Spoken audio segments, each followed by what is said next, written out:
نوکر کو آواز دیتے ہیں کہ وہ آئیں اور اپنے مدرسے میں عید ایام کی ترجمانی الفاظ کی زبانی کریں، اور ان کے بعد مولوی قلندر بن ابراہیم مرزی تیار ہیں۔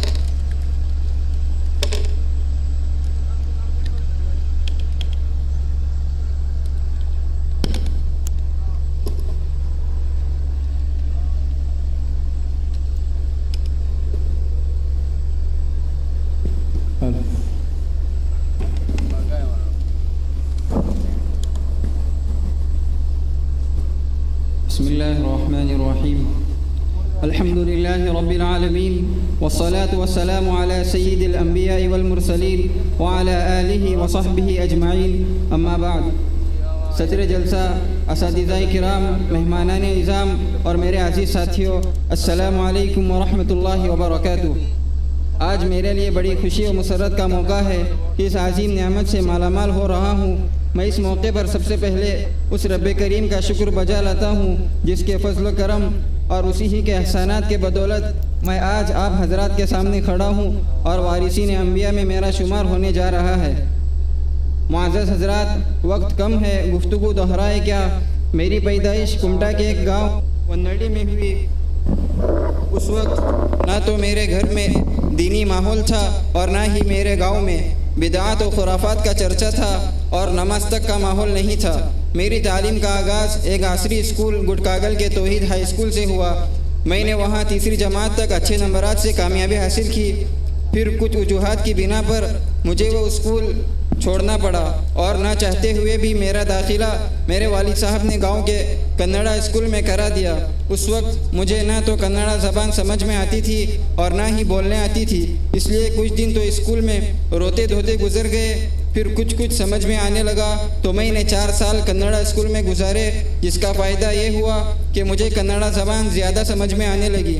اسی دوران ہمارے گاؤں کے حالات بھی درست ہو رہے تھے، لیکن میرے گھر کا ماحول یہ تھا کہ صرف جمعہ کی ایک نماز پڑھی جاتی تھی۔ پھر میں نے 8ویں جماعت کے لیے پہلے والے اسکول گڈ کاگل میں داخلہ کرا لیا۔ میں نے چند ہی دن تعلیم حاصل کی تھی کہ اچانک میرا دل پڑھائی سے اکتانے لگا۔ کئی بار تو میں نے اسکول چھوڑنے کا ارادہ بھی کیا، لیکن والد صاحب کے ڈر سے چھوڑنے کی ہمت نہ ہوئی۔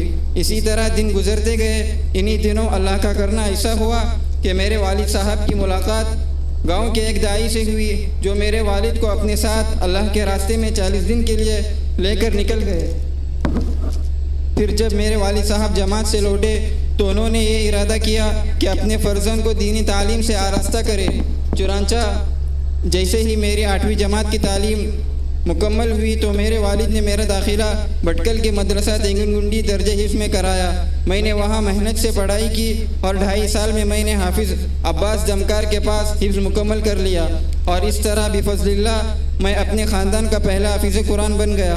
مجھے یہ یاد ہے کہ جب میں حافظ بنا تھا تو میرے والدین کی خوشی کی انتہا نہ رہی تھی۔ اس کے بعد میرے والدین کی خواہش تھی کہ ان کا فرزند عالمیت کی تعلیم بھی مکمل کرے، تو تینگن گنڈی کے اساتذہ کے مشورے سے میرا داخلہ اس عظیم درسگاہ جامعہ اسلامیہ بھٹکل میں ہوا۔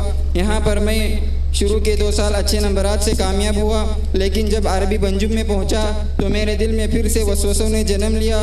میں سوچتا تھا کہ مدرسہ چھوڑ دوں اور کسی جگہ جا کر پیسے کماؤں۔ پھر اسی سال لاک ڈاؤن بھی پڑ گیا۔ اسی بہانے میرا خیال اب پختہ ارادہ بن چکا تھا، لیکن یہ محض اللہ ہی کا فضل ہے کہ اس نے مقدر میں میرا عالم ہونا طے فرما دیا تھا، جس کے نتیجے میں آج میں آپ کے سامنے کھڑا ہوں۔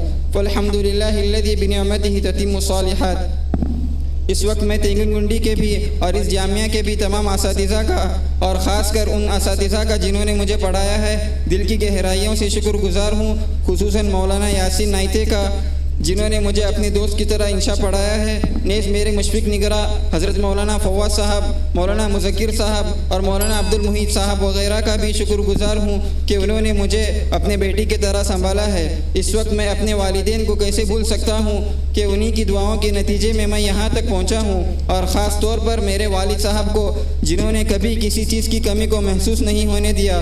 میں ان کے حق میں بس یہی کہہ سکتا ہوں، رب ارحمہما کما ربیانی صغیرا۔ اللہ تعالیٰ ان کو جزائے خیر دے اور ان کا سایہ ہمیشہ میرے ساتھ رہے۔ آخر میں عالیہ ثالثہ کا بھی شکر گزار ہوں کہ انہوں نے ہمارے لیے اس نشست کو سجایا، فجزاہم اللہ خیرا، اور اسی پر میں اپنی بات ختم کرتا ہوں۔